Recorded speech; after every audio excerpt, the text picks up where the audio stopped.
Nice. I'm hanging my guitar here. What the best I could do. I'd like to be able to look at you.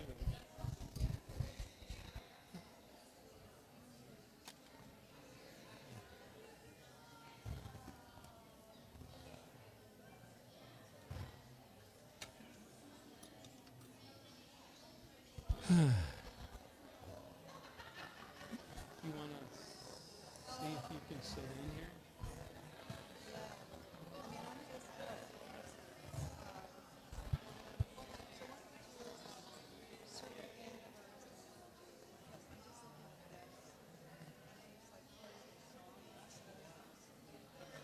Both sides?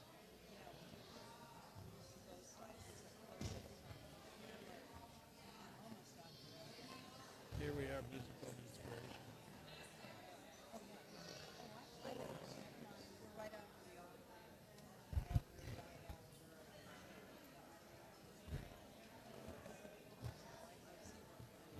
Hey, how are you?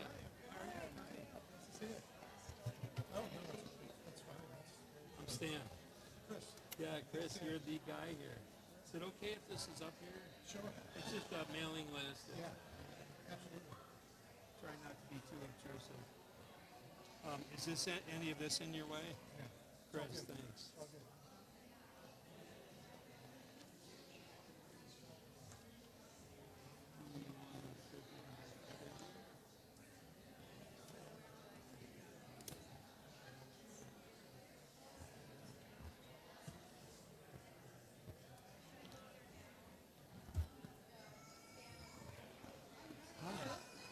Oh, so my mic is going to be like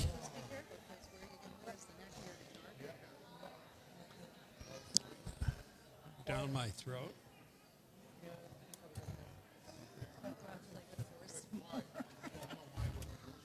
So here's how the neck of the guitar is going.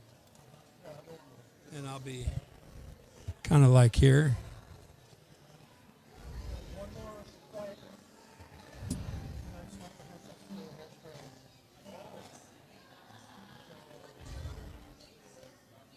So how does both sides?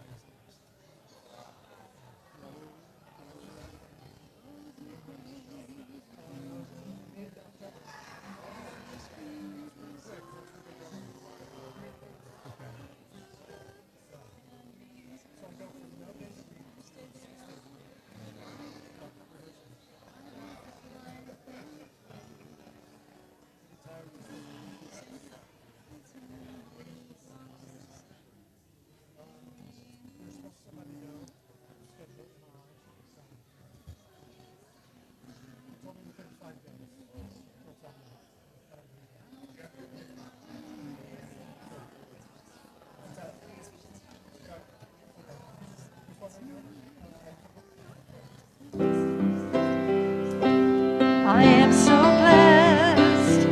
I am so blessed. I am so grateful for all that I have. I am so blessed. I am so blessed. I am so grateful. I am so blessed. I am so blessed. I am so blessed. I am so grateful for all that I have. I am so blessed. I am so blessed. I am so grateful.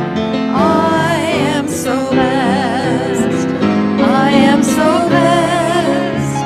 I am so blessed. I am so grateful for all that I have. I am so blessed. I am so blessed. I am so grateful. I am so blessed. Thank you, everybody. Welcome to the Ventura Center for Spiritual Living. I'm Bonnie, one of the ministers, and welcome to our folks that are watching online as well. Thank you so much for joining us today in our Center of Love. I have some announcements for y'all. Let's see, where should we begin? You may have noticed that there's a horse and a goose in the, in the lobby. Do not be concerned, they are supposed to be here. Okay. Just about anything I'm going to talk about is on our website, which is www.venturacsl.org. And there's also a desk through that door there if you're interested in getting some more information. If you're a first-time visitor, or if you just want information, if you've been here a lot and you want information, we have ambassadors. 2 of them are coming down the aisle right now, right on cue. That's Rhina and Lacey, who are wearing teal stoles, and you can ask them anything. Okay. Yeah, absolutely. We have choir here, Hearts and Harmony Choir, and they rehearse on Sundays from 11:30 to 12:30, and everyone is welcome. If you like to sing, come on and join the choir. We have a science and spirituality group that meets every 3rd Wednesday, but not this month. They're going to start back up again in October. They talk about all kinds of great topics, consciousness, science, and how the two interrelate. I want to just thank everybody. We had a big pile of backpacks and school supplies up here last week, and for all of you who sent prayers and thoughts and actual items, we thank you so much. They were delivered to Casa Pacifica, and they were received with great love and tenderness, so thank you for that. And then just save the date, November 8th, we're having a special concert here with Freddie Ravel, who's a world-class jazz musician. We'll say more about that later on, but we're in the process of putting that together, so we'll let you know if we need some help with that.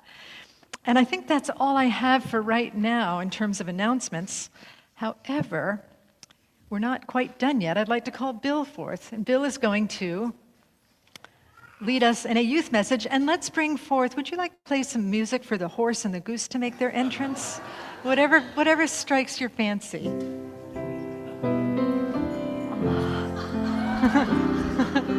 Here they come.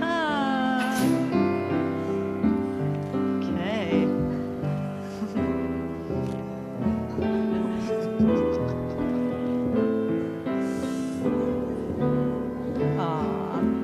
How sweet are you? Yeah. If she'll come on the stage, she can come on stage. Don't take it personally. Want to come on the stage, honey? And she doesn't have to. But let's get Ryan up here. Ryan the goose. Ryan Gosling, right? And any children that would like to join us. Yes, any kids want to come forward. I also, if I may, Bill, can I jump in for just a moment as the kids are getting settled? Hi, Ryan. So we made elaborate plans to bring these 2 here. Ryan has been on this stage many times. He's kind of a regular. You tell him. You tell him.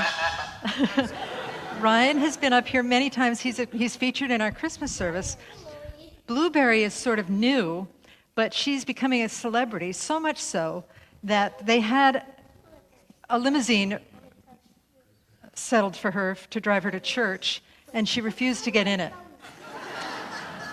So Tina had to get her big truck and park on the street and get Blueberry here. But I think she's doing really well. Let's just do some little finger clicking for the animals to say thank you for showing up and all of your beauty. And now I will turn it over to Mr. Bill. All right. As Bonnie said, I'm Bill Hadris with Youth and Family. And I'm going to be outstage today. Yes, you are. However. And is your mic on?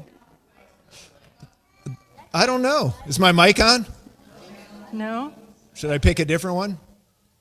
Or you got me now? I don't think so. Let's give you this microphone. Okay.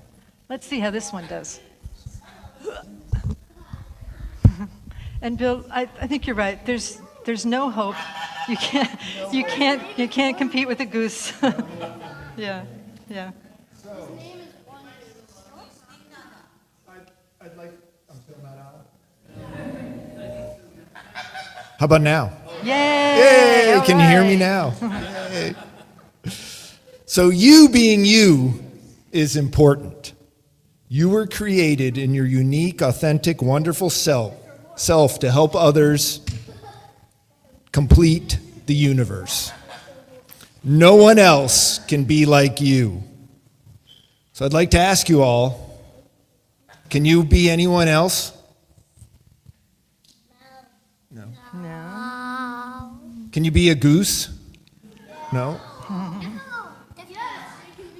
Can you be Can you be a horse? No. Can you grow Can you grow feathers? No. Can you digest grass? No. So you're special and you are here to be you. Everything in your life is the way it is just to help you. So embrace who you are. Have you all discovered your special gifts yet? Yeah.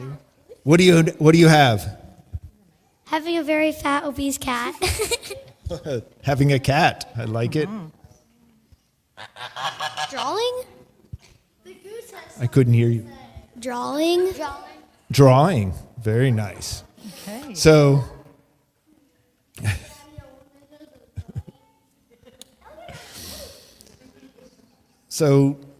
some of you have discovered your spark and some of you haven't, right? But with a little practice and determination, you can turn a simple spark into a full fire. So give with your gifts and be a positive change in the world. And remember, sometimes things don't feel or appear right. No matter how you got to this point in your life, it is not as important as now how you choose to go forward. Mm-hmm. So with that, I invite you all to repeat after me. I am unique and loved. I am unique and loved. And so it is. And so it is.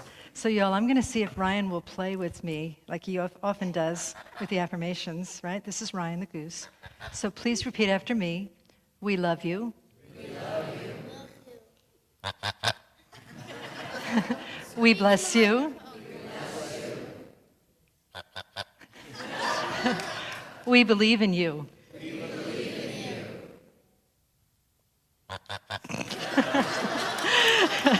You are the face of God. Here we go. All right, hallelujah. You are the face of God. I hold you in my heart. You are a part of me. You are the face of God. You are the face of God. Thank you. I hold you in my heart. And you guys can leave and go down the ramp if you like. Back to the.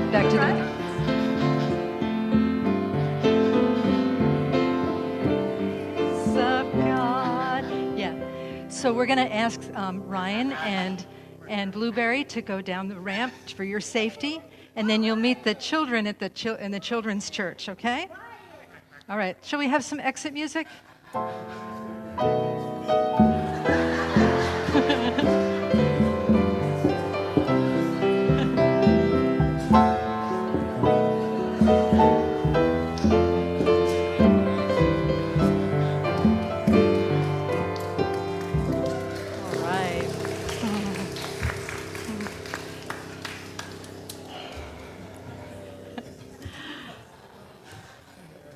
Chris, have I told you lately how much I love you and your artistry? Thank you for that. Thanks, Father Chris. All right. Okay. All righty. So now we're going to have some prayer from Reverend Susan Burrell. Oh, really? I have to be serious after that? Hard act to follow. No, you don't really have to be hard serious. act to follow. Okay. All right. So as the practitioners and ministers stand, knowing that whenever a practitioner stands for prayer, they are standing for truth, for love, for freedom, for joy and peace. And so I know in this moment that the joy that has already begun in this sanctuary ripples out today. I know that the love that is flowing in this sanctuary ripples out today. I know that the infinite presence of source energy is flowing in and through and around each of us. So I know that we are blessed. We have always been blessed. We will be blessed today, tomorrow, and the next, because we are that infinite presence of source always. So knowing joy prevails, love prevails, and freedom prevails. I celebrate this time together. I celebrate the joy that we are. And I release my word into the law, knowing absolutely the freedom of laughter and joy. And I simply let it be. And together we say, and so it is. Thank you, Susan. And so as we release and let go and allow it to be, let us rest in that beautiful place, that place that is always with us, the place of the divine spark that was known before we were born. Because it is everything. It is one with all that is. It is the light, it is the darkness, it is everything in between. It is joy, it is sorrow, it is this beautiful, beautiful, infinite verb that some of us call God or I am or higher power or spirit. Whatever it is always here. It is always one with us, and we are always one with it. We are that drop in the ocean, but we are also the ocean in the drop. And so today, let us rest and resonate in that place. Let us remember it, because it's so easy to forget sometimes as we're going about our lives. We rest in that place that we truly are. We rest in that place as that place. And we become full of our awareness. Our awareness, our consciousness shifts to remember the truth of our innate being. And so we'll sing about it. We'll sing together, I am remembering who I am, for our own remembrance, but also remembering for the entire planet, for all beings everywhere, for humans, for the animal kingdom, for grains of sand, for redwood trees, for planets, for stardust, for all of it. For all of it. Because as one of us remembers, since there is only one that is like all of us remembering. So together we sing in divine remembrance, I am remembering who I am.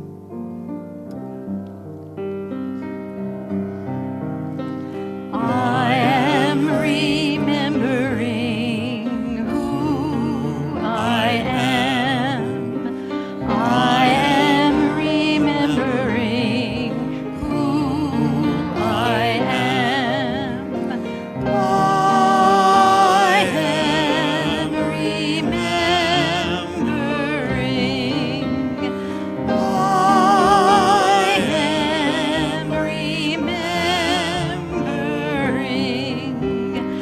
I am remembering who I am.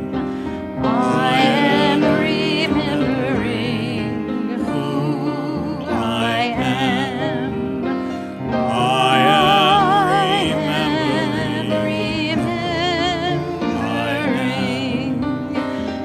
I am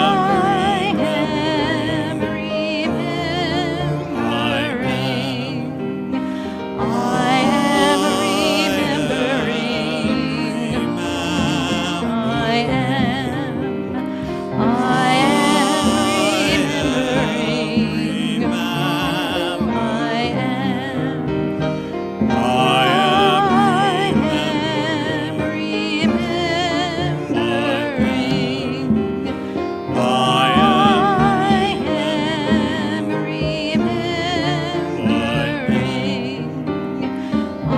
am remembering. I am remembering who I am. I am remembering who I am. I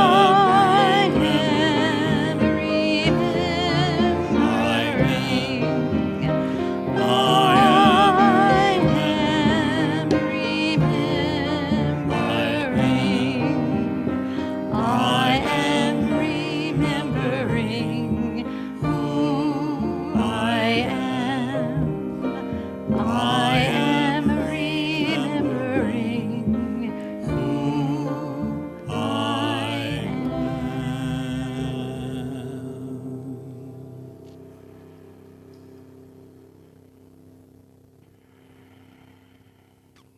in the spirit of divine love and the remembrance that brought us here together to reconnect with our deepest yet highest self, let us breathe in And then exhale, gently opening our eyes as love, and in service to what is, as it is, and so it is. Namaste.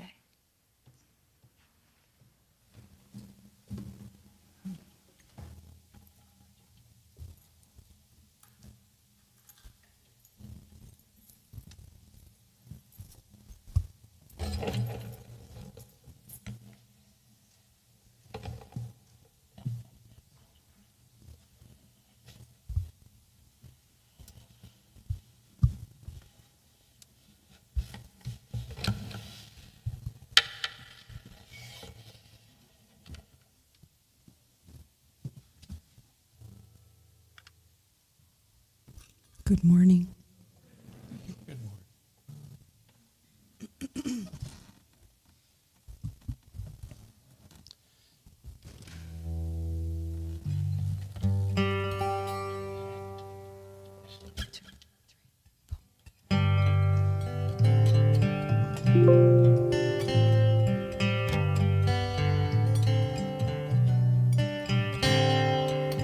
Yesterday, a child came out to wander, caught a dragonfly inside a jar. Tearful, the sky is full of thunder, and tearful at the falling of a star. You can sing along. And the seasons, they go round and round, and the painted ponies go up and down. We're captive on a carousel of time. We can't return, we can only look behind from where we came, and go round and round and round in the circle game. Then the child moved 10 times round the season, skated over 10 clear frozen streams. Words like when you're older must appease him, and promises of someday make up his dream.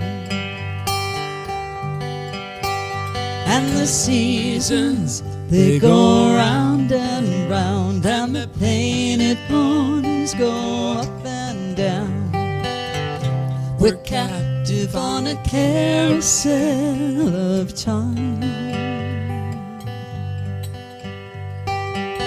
We can't return, we can only look behind from where we came, and go round and round and round in the circle game. 16 springs and 16 summers gone down. Cartwheels turn to car wheels through the town, and they tell him, take your time, it won't be long now, till you drag your feet to slow the circles down. And the seasons, they go round and round, and the painted ponies go up and down. They're captive on a carousel of time. We can't return, we can only look behind from where we came, and go round and round and round in the circle game. Then the years spin by and now the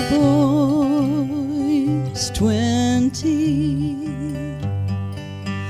Though his dreams have lost some grandeur coming true, there'll be new dreams, maybe better dreams and plenty, before the last revolving year is through. And the seasons, they go round and round, and the painted ponies go up and down. We're captive on a carousel of time. We can't return, we can only look behind from where we came, and go round and round and round in the circle game, and go round and round and round in the circle game.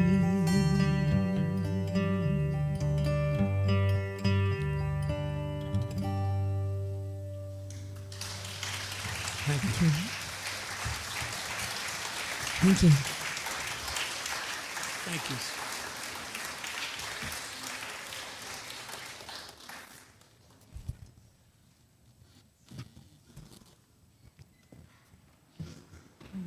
Thank you, Kimberly and Stan. I think Joni Mitchell in the flat choir over there smiled a little brighter because of you guys, so thank you for that. Oh, goodness. Well, hello again, everybody. Welcome. How y'all doing? I heard some loud sniffing going on back at row 3 or so back there. Such a heartwarming song, isn't it? I'm sure that brought a lot of us back to different times in our lives, so thank you. Thank you again. So beautiful. So we're still talking a bit about heartivism. It seems to be a theme in this spiritual center. And for those of you who are here for the first time, number one, we don't always have a horse and a goose on the stage, just so you know. Number two, we have this thing that we talk about in the center called heartivism. There's some people wearing shirts there in what we call our flat choir. And heartivism is a form of mystical activism. It's a way of, as we keep saying, quoting my mentor, who's right there in the end, Nipun Metta, it's a way of responding to the suffering of the world without aggression, without violence, without needing to have an enemy. So we've been talking about all of that for about a month or so. And then today, or when I was starting to think about what this talk would be, I started thinking about the inner enemy. Is it possible that we can address our own suffering without creating an inner enemy, namely the inner critic? How many of you, show of pinkies if you're shy, how many of you have an inner critic? All right. I'm pretty sure that everybody has one, but I just felt like it would be a good idea to address it, to see if we can address the inner critic in a more constructive way than perhaps we've done in the past. One of the theories of heartivism is that we make small changes. Sometimes when people are trying to change the world, we feel like we need to change everything, and it has to be a huge change. But if everybody made small changes to address their inner critic in a skillful manner, I think that the world would be a different place. I think that the world would be a lot kinder and a lot gentler. And honestly, addressing our own inner critic is something that we can do, that we can start right now. And we can trust that leadership occurs mostly through inner transformation. As we heal ourselves, we heal the world, again, because there is only one of us. So what we're doing today is trying some experiments in addressing the inner critic, experiments in self-care. So it's helpful to become mindful about what the inner critic is doing and what it's saying. So often I've found that if I make a mistake or if I say something offensive, which is every Sunday, evidently, some of the feedback I get, I get this voice in my head goes off about, you've made a mistake, and then it escalates. It goes into this place of, okay, you're a failure because you made a mistake this past Sunday, or you said something that you shouldn't have said. You made a mistake, you're a failure, and it can go to a darker place than even that, involving living on the ramp in a cardboard box and eating cat food and whatnot. Rejection, feeling inadequate. Some of those things may be familiar if you listen to the voice of your inner critic, that we have to catch up and be as good as the next person. The inner critic loves to compare us to other people, doesn't it? It compares us to what we once were. And it says this, and the challenge is that we believe it, and we give it a lot of power. And often we give it power by either trying to push it away or fighting with it. What if there is a better way? What if there is a more skillful way to deal with the inner critic? I thought I'd do a little research about the source of the inner critic. Why do we have that? God is the source of everything, and we'll get to that in just a minute. But from more of a psychological versus mystical point of view, the source of inner criticism, what I found on an online search, is that it's often due to parental or environmental conditioning. And often our parents are trying to help us, so they're trying to put us into put constraints on us that feel socially acceptable, and sometimes that turns to self-punishment and self-criticism. Another source is our attempt or others' attempts to help us maintain conformity and acceptance. We've said many times up here that we are pack animals, that we need to belong in order to feel safe, and so we want conformity to a certain extent, and we want acceptance to a certain place, and sometimes we try to criticize ourselves into conformity and acceptance. Another source of the inner critic is that we defend ourselves against rejection and criticism from others. Ugh. I heard that. And this one is very similar. We defend ourselves against failure or disappointment. I remember long ago when I first started here, there was a guest speaker that we had, and he said that we are pessimistic because we want to shield ourselves from our next disappointment. And how sad that is. I'm feeling people's hearts that there's a bit of sadness in that. I know that I've done that. I've criticized myself into inaction. And the thing about the inner critic, too, is that it thinks it's helping. It thinks that it's protecting us. It thinks that it's defending us. It thinks that it's helping us maintain control and helping us fit in and helping us be safe. But what I also learned in my research is that although many people believe that being hard on themselves will make them better people, research does not support this belief. Self-criticism has been shown to increase procrastination and rumination and impede goal progress. Does it sound like a good idea to give up the inner critic? To at least work with it in a different way? Because I know that we all want a good life, and the thing is that we deserve a good life. We'll get to that later, but the truth is that we all deserve a good life. What Ernest Holmes says, and what is the truth about ourselves, is what we sing every Sunday, I'm remembering who I am. And Ernest Holmes said, if we gently peel away that which contradicts the divine presence, namely the inner critic, we shall find a divinity concealed in everything, every person, everywhere, all the time. Even you, even me, even all of us. It's funny, I hadn't planned to say this, but this quote from, it's paraphrased from that movie, The Usual Suspects. Have you ever seen that movie, right? I'm gonna mess up the quote, but it's something like the devil's greatest trick is that he pretends he's not the devil, right? The inner critic's greatest trick is that he or she pretends that he is helping us. And they're trying, they're really trying. But part of the help of the inner critic is to bring us to a greater awareness and to know that underneath the sign of the inner critic is this divine presence concealed in everything, every person, everywhere, all the time. You take that in for a minute? That divine presence is me, is in me, it is me, it is in me all the time. Even when I'm at my worst, that divine presence is in me. And I'm saying me, and I'm meaning all of us, right? That divine presence is in me, everywhere, every person, all the time.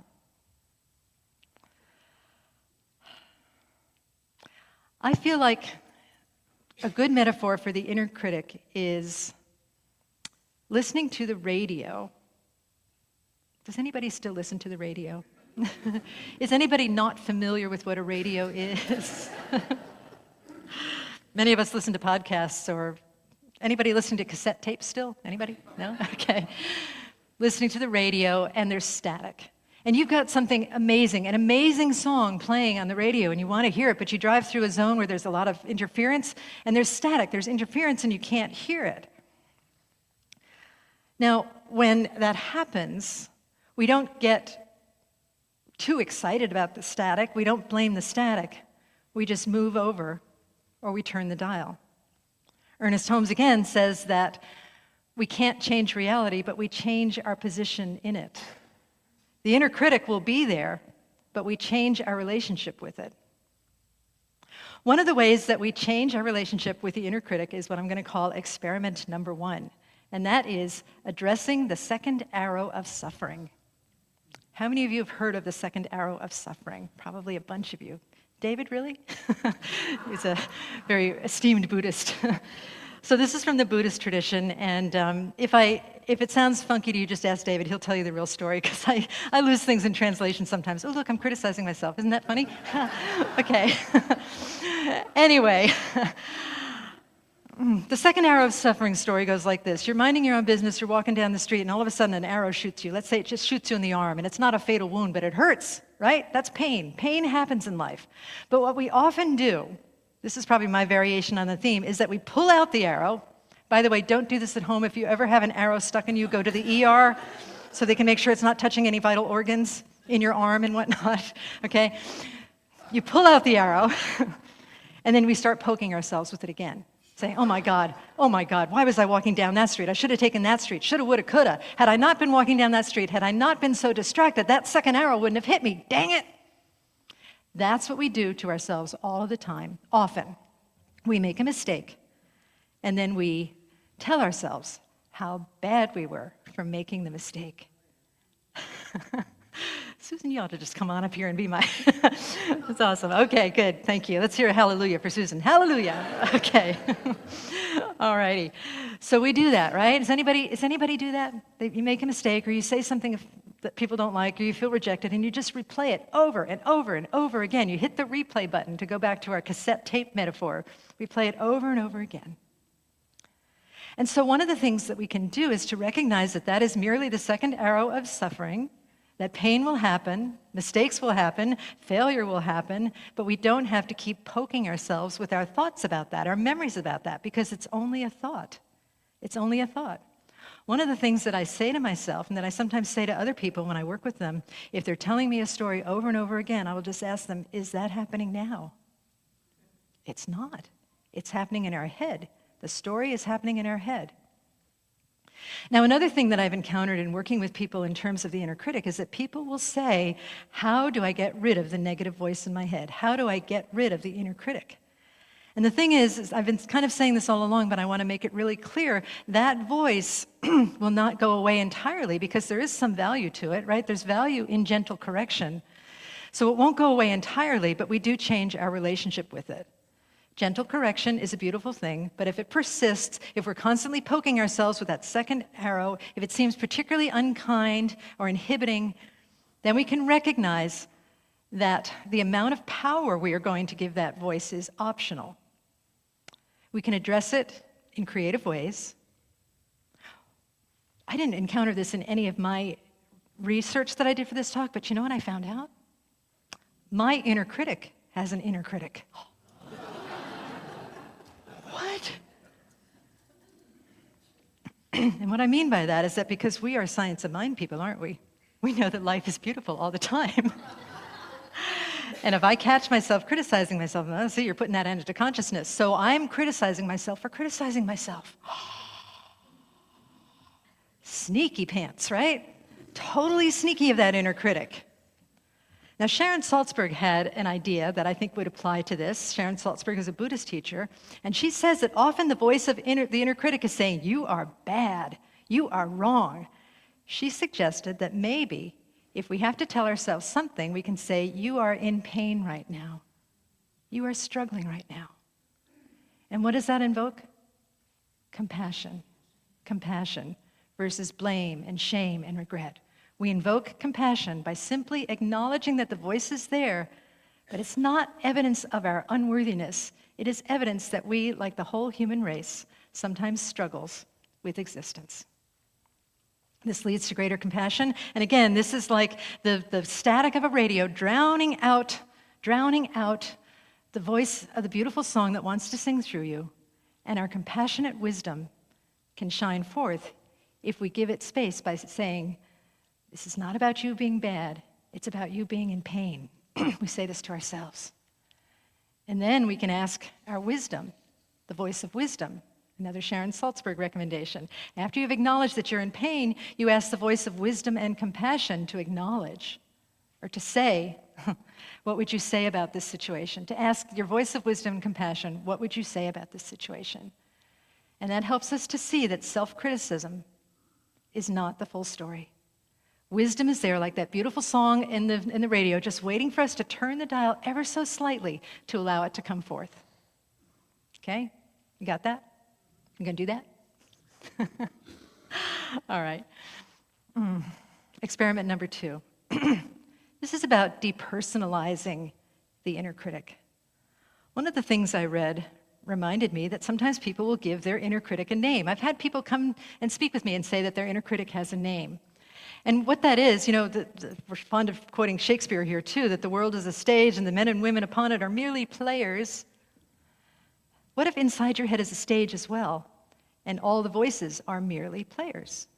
Can you give your inner critic a name and give it a part in the play that's taking part in your head? Put your inner critic in a play. Now, I tried to think of some lively inner critics that people might have, what they might look like. This one came to mind. Who's that, y'all? Church lady, right? Church lady, Dana Carvey is a church lady. Could it be Satan? Right? Right? Church lady. And then I asked myself, who is my inner critic? And right away, what play is she in? Ethel Merman. My inner critic is Ethel Merman, and she's got a really loud voice, and she's really strident, and she is the mother in Gypsy, the stage mother who's saying, get out there, sing out, Louise, do it better, do it all the time. But now she's in a play, and I can see that she's fiction, and I can relax with it a little bit more. If you had an inner critic and you wanted to put it in a play, what name would you give it? You don't need to shout it out if you don't want to, but you can tell me after the service. And just think about doing that as a strategy to depersonalize your inner critic. The other thing to invite ourselves to remember is that it can be comedy. It can be comedy because if you've watched stand-up comics or if you've watched sitcoms, you know that most comedy is built upon human frailty, and that human frailty can be funny. I know I've shared this before, but when I first taught a class in Sacred Imperfection, and I've taught it 5 or 6 times in different venues over the years, and what happens is that I will invite people to speak, to tell somebody what their inner critic says to them. So if I were to say Chris, I'd be like, Chris, my inner critic tells me I'm a big hypocrite. I try and practice what I preach, but I fail, like, by the time I'm at the back of the church sometimes. So I would say something like that, and people, you can see them just tense up like, oh my God, I don't want to say what my inner critic says out loud. But then they do. Somebody has the courage to start with a partner, and then the partner says something, and then you say something, and then they say something, and then they say something, and you say something back, and pretty soon they're laughing. And I think they're laughing at the idea that it's so familiar, and we're all in this boat together. And so part of the strategy of the inner critic when it's being particularly powerful is that you think you are the only one. It isolates. The truth is that you're not the only one, that we're all managing these kinds of voices all the time. And again, our intention here this morning, it's my inner critic calling. Hello. Hello. Hello. Our intention here this morning is to get more and more skillful, to practice some experiments in terms of building our skillfulness in dealing with the inner critic. So if the inner critic is a play, before I mentioned our inner wisdom, could our inner wisdom be in a play as well? Could our inner wisdom be a character that is in our heads? I thought of somebody that I like. I'd like this person in my head. Mr. Rogers. Oh. Knowing that we can be loved exactly as we are gives us all the best opportunity for growing into the healthiest of people. Can you love yourself exactly as you are? Can you put a Mr. Rogers or some other delightful character, some big-hearted, good-hearted, wise person in your head and have that person talk to you? Okay, so that was experiment number 2. Now we've got experiment number 3. And this is cultivate, deserve, ability. I think part of the reason the inner critic gets so frisky is that we think that we deserve to be criticized, that we deserve to be put down, or that we're not good enough somehow, and this critic just kind of matches our opinion of ourselves. So, speaking of hypocrisy, I have a confession to make. I have no business doing this talk. I'm not an expert on the topic. And this is because it actually came up because I was chatting with a board member. Let's call him Jim, because, because that's his name. And it was after service one Sunday, and I was standing at the back, giving my microphone to Kenny and talking with Brian, and Jim was there, and I had a challenging talk that day. It was several weeks ago, and I had some challenges that I needed to sort of work out. And Jim came up to me and he was like, "Oh my God, that was such a beautiful talk. That was such a beautiful. They love you. We love you. It was a great talk." And I said, "Well, if you say so." And then without missing a beat, he said, "And another thing I love about you, Bonnie, is your ability to accept a compliment." Yes. Busted. Totally busted. And I was reminded of this. I read a story by Ajahn Brahm, who's a Buddhist teacher, and he talked about a time that he had won this big award in Australia where he serves. And they gave him the award, and he got up on the stage, and he did as you do. He said, "Well, so many people went into giving me this award. I had so much help, and I don't really deserve this. There are people who are more qualified, but okay, thank you." He said that. He went down, sat in a seat. The next year, he was invited as a participant, as an audience member for this award show, and somebody got up there who was a doctor who had done this great thing in alternative medicine in Australia. And the doctor got up there and he said, "Oh, I don't really deserve this. There are so many people who have served beside me, and there are better people than me to get this, but okay, thank you." Ajahn Brahm looked at that and he said, "I really think that doctor guy deserved the award. How about me? Maybe I deserved it too."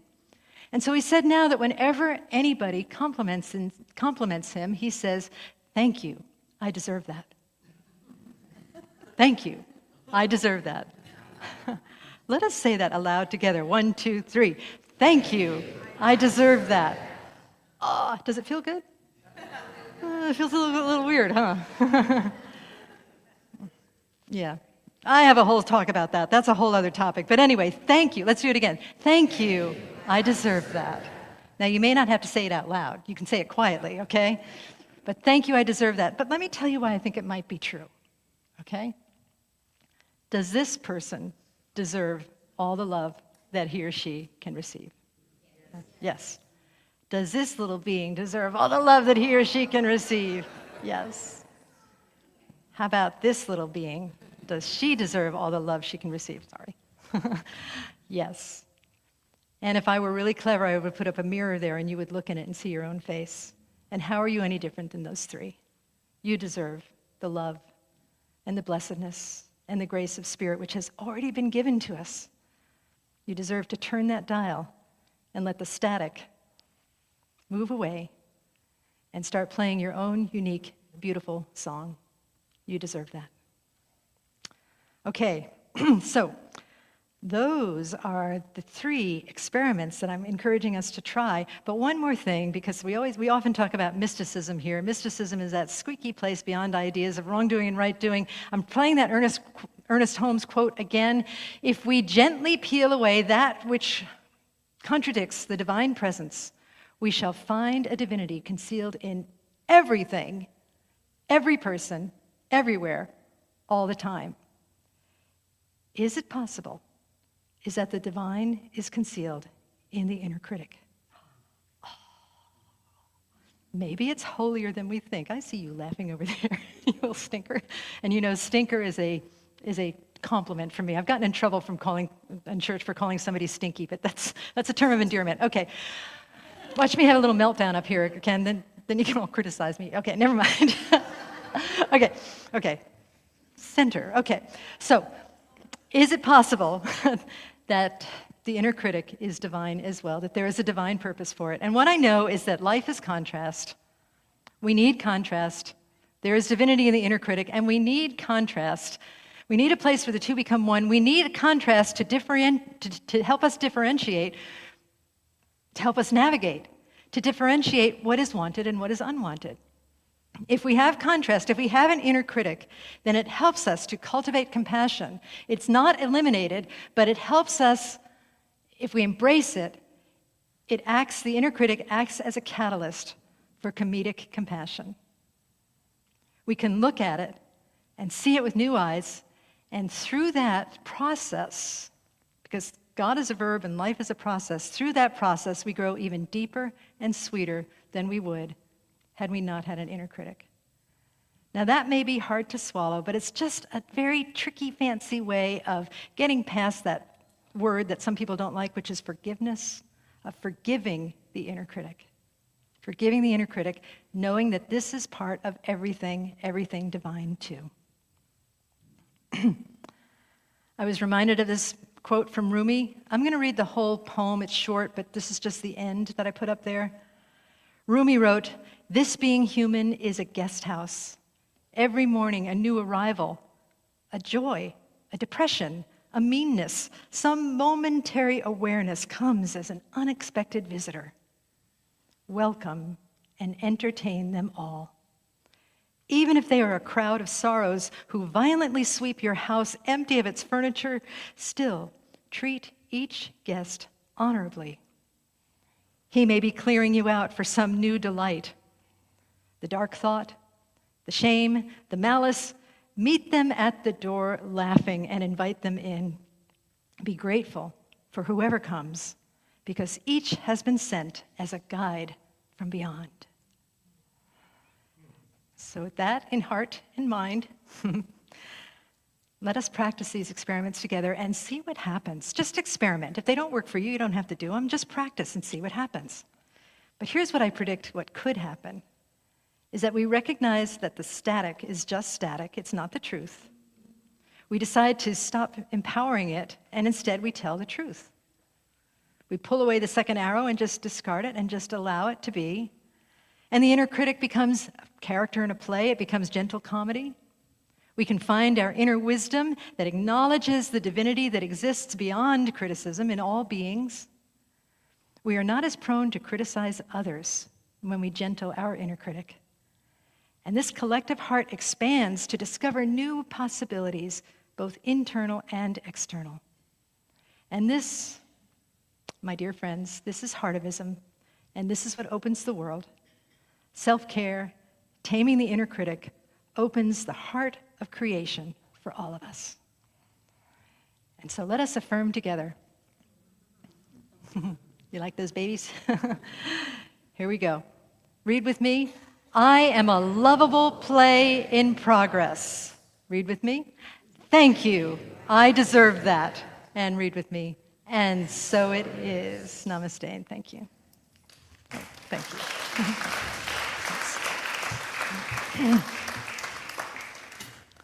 All right.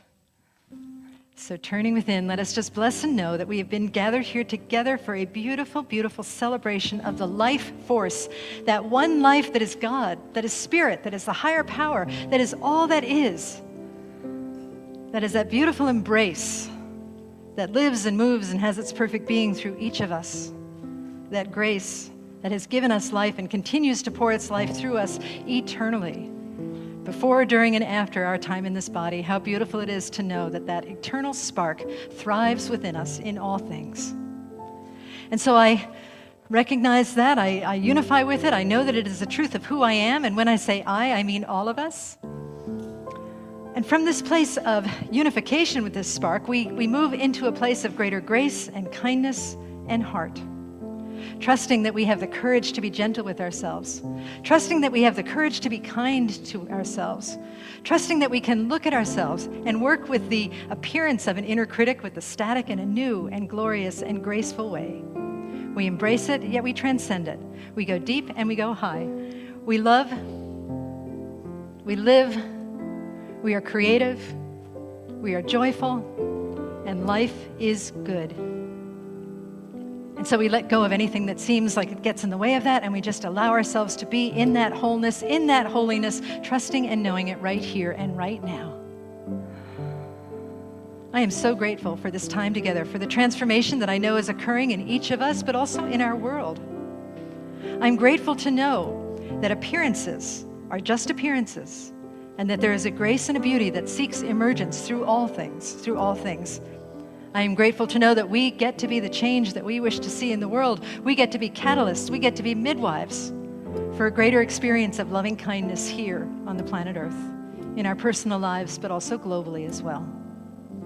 I'm grateful for this teaching. I bless all paths to God, churches, synagogues, temples, mosques, ashrams, all beings everywhere.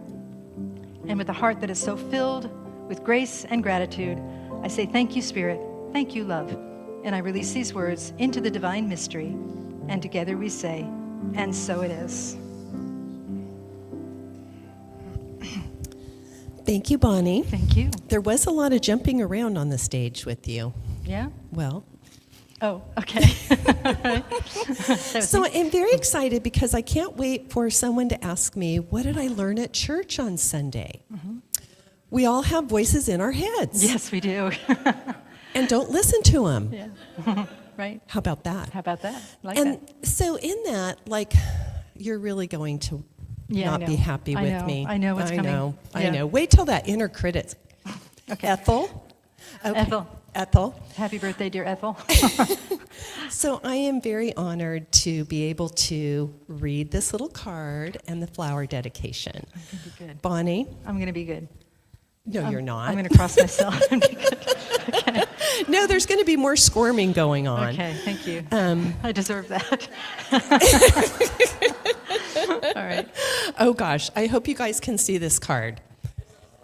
It's on the slide. Oh, gosh. Well, is there a slide? Oh, nice. It's my brother. Thank you. Chris, you are such a good sport. Yes, you are. Yeah. Okay, I know this is a big surprise, but today's flowers are for someone that did not want to fuss about her birthday. Any names coming up for you? So she may take these flowers or not. No matter what, we love her and we honor her today.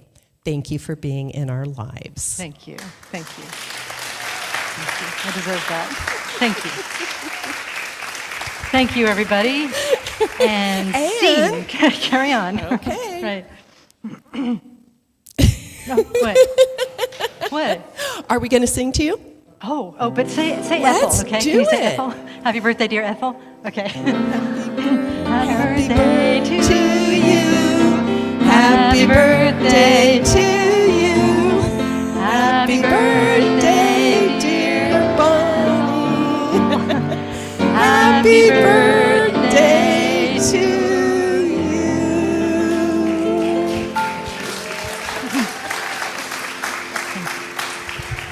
Thank you, Bonnie. I deserve it. Okay, well, in the spirit of fun Yes. and grace and gratitude, let's do our offering prayer. Okay, all righty. Together we say, we We trust in spirit. Love is the giver and receiver of all that we are. We offer this gift. It is an outer expression of our inner abundance and compassion. Our gifts bless many and return to us multiplied in miraculous ways, so that we may give again. And so it is. Thank you, Lonnie. Thank you, everybody. Okay.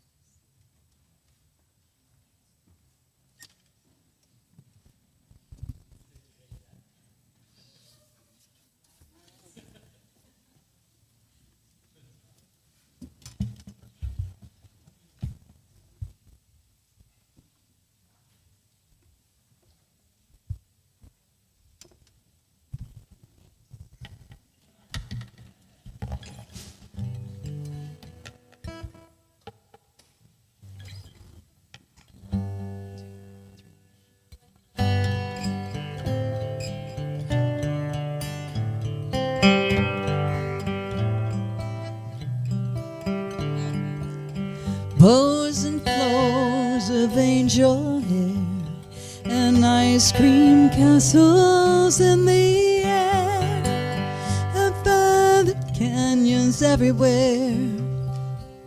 I've looked at clouds that way, but now they only block the sun, and they rain and snow on everyone. So many things I would have done, but clouds got in my way. I've looked at clouds from all sides now, from up and down. Still somehow it's cloud illusions I recall. I really don't know clouds at all.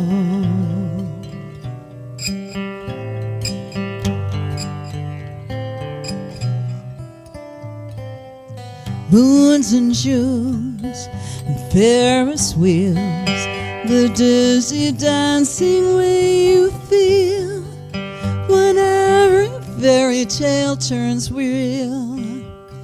I've looked at love that way, but now it's just another show. You leave 'em laughing when you go, and if you care, don't let them know. Don't give yourself away. I've looked at love from all sides now, from give and take. Still somehow it's love's illusions I recall.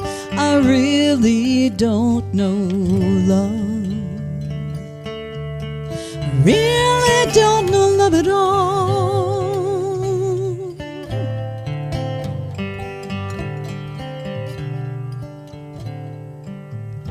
Tears and fears and feeling proud to say I love you right out loud.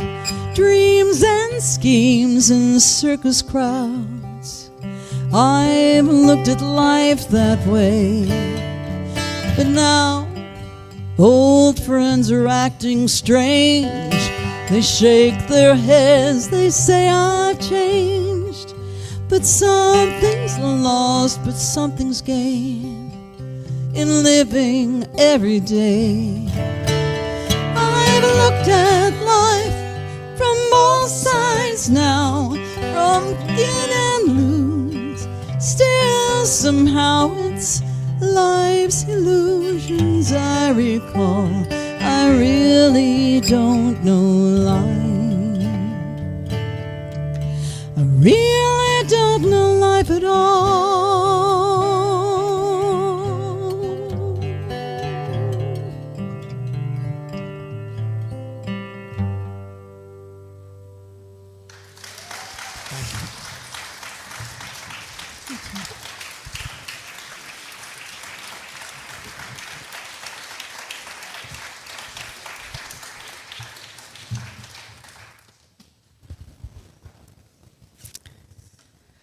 Hello, everybody. I have a few more announcements, and we'll do our closing affirmation and our song to lead us out. So let's see. Everything I'm going to say is on our website at www.venturacsl.org. So take a look on the website if I talk too fast or if you want to revisit something when you get home. We also have a weekly newsletter that you can sign up for that goes out on Friday mornings. So if you sign up for that, then you'll also get all of these announcements every Friday. Let's see. So we have coming up Freedom of Forgiveness, a workshop facilitated by Shelley Ealer, Sunday, September 28th. It'll go from 1 to 2 after service. This is a 1-hour workshop, and Shelley will explain the process of forgiveness and guide you in a hypnotic journey through a process called Ho'oponopono. Something like that. She does it better.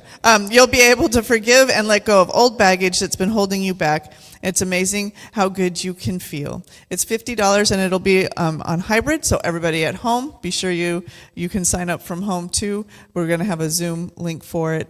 And her workshops are amazing. They're an hour and you feel like you got a week's worth of information in that hour. So she really does a great workshop.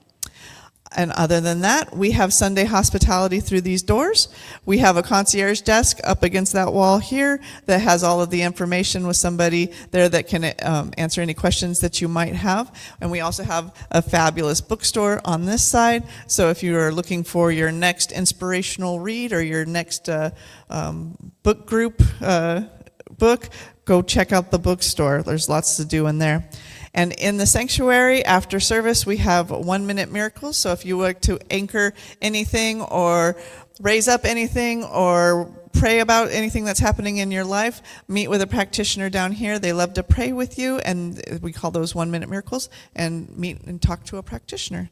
So that is it for today. And beautiful, chaotic animal day. I'm sure the animals will be next door, so if you want to meet the pony and Ryan again, they're going to probably be in the front yard next door. So with that, let's all stand, and we're going to do our closing affirmation. Maybe, if I can see it. I'm going to do it this way because I can't see. I am held in Spirit's holiness, divinely guided by wisdom, courage, and love. I am always connected. I am love. I share love. I serve love. Thank you for my life. And so it is. And so it is. Thank you, everybody.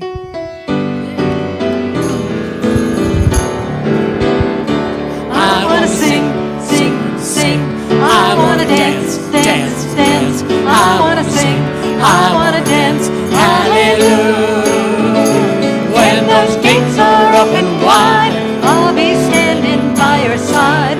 I wanna sing, I wanna dance, hallelujah. I wanna know, sweet dance, dance, dance. I wanna sing, I wanna dance, hallelujah. When those gates are open wide, I'll be standing by your side. I wanna sing, I wanna dance, hallelujah. oh, when the saints go marching